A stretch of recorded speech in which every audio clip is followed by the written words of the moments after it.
Good morning, I'm Craig Negrelli. It's Thursday, October 17th, 2024, and these are your Unbiased Updates.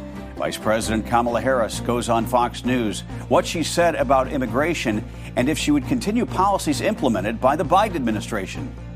And the tragic death of a pop star in Argentina and what led up to his fatal fall. From the Straight Arrow News Studio, bringing the stories that matter to you from across the United States and around the world, these are today's Unbiased Updates. Less than 20 days until America heads to the polls to elect the next president. Vice President Kamala Harris and former President Donald Trump appeared on Fox News Wednesday. While Fox News is a familiar outlet for Trump, this was Harris's first interview with Fox News since becoming the Democratic nominee.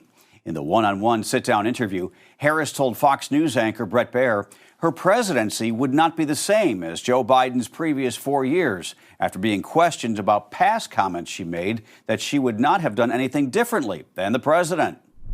So, you're not Joe Biden, you're not Donald Trump, but nothing comes to mind that you would do differently? Let me be very clear. My presidency will not be a continuation of Joe Biden's presidency.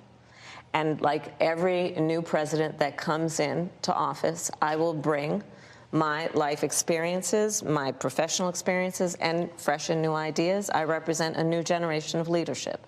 I, for example, am someone who has not spent the majority of my career in Washington, D.C.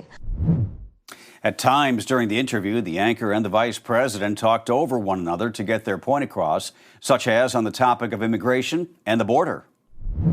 So, looking back, do you regret the decision to terminate Remain in Mexico at the beginning of your administration? At the beginning of our administration, within practically hours of taking the oath, the first bill that we offered Congress, before we worked on infrastructure, before the Inflation Reduction Act, before the CHIPS and Science Act, before the bipartisan Safer Communities Act, the first bill, practically within hours of taking the oath, was a bill to fix our immigration system. Yes, ma'am. It was called the U.S. Citizenship Act of 2021. Exactly. It was essentially a pathway to citizenship for the... Yes, ma'am.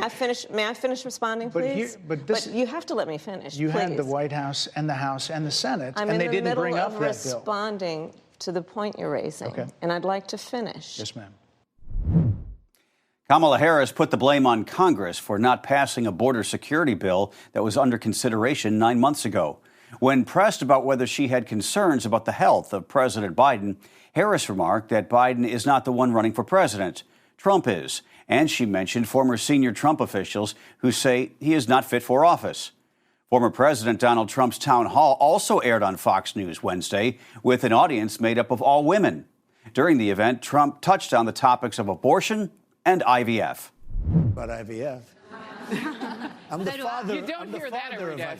father of IVF. An Alabama judge had ruled that the IVF clinics were illegal and they have to be closed down. I said, no, we're totally in favor of IVF. We really are the party for IVF. We want fertilization, and it's all the way.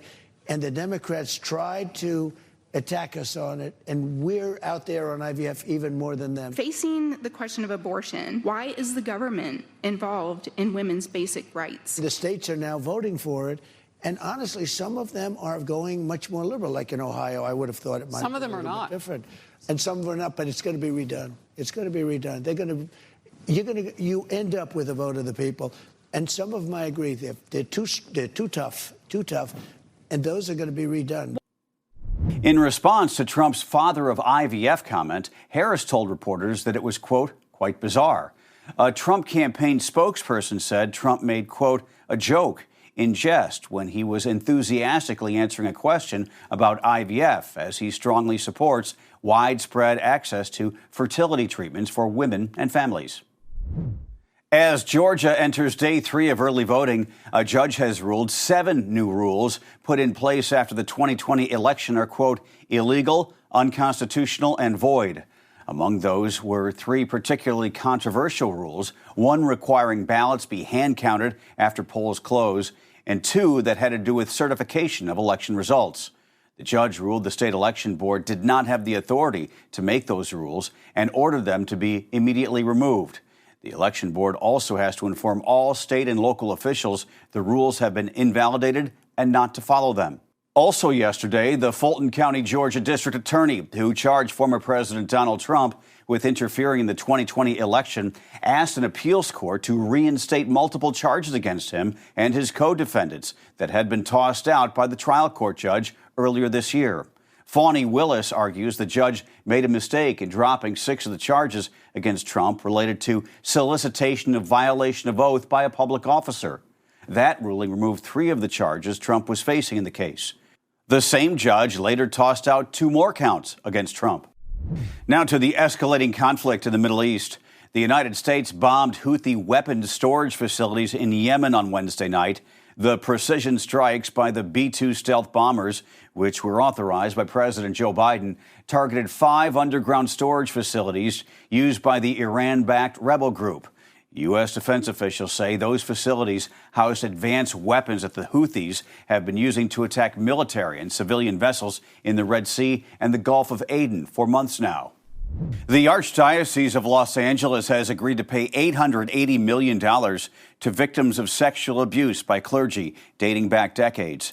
Attorneys for more than 1,300 people who say they suffered abuse at the hands of local Catholic priests reached the settlement after months of negotiations with the Archdiocese. It puts an end to more than 2 decades of litigation against the most populous archdiocese in the United States. The Archdiocese has previously paid $740 million to victims in various settlements, so this settlement put the total payout at more than $1.5 billion, according to the Los Angeles Times. This morning, the music industry and fans around the world are mourning the death of Liam Payne, a member of the British boy band One Direction. He died Wednesday at the age of 31. According to authorities in Argentina, Payne fell from a 3rd-story balcony at a hotel in Buenos Aires. The circumstances surrounding his death are under investigation.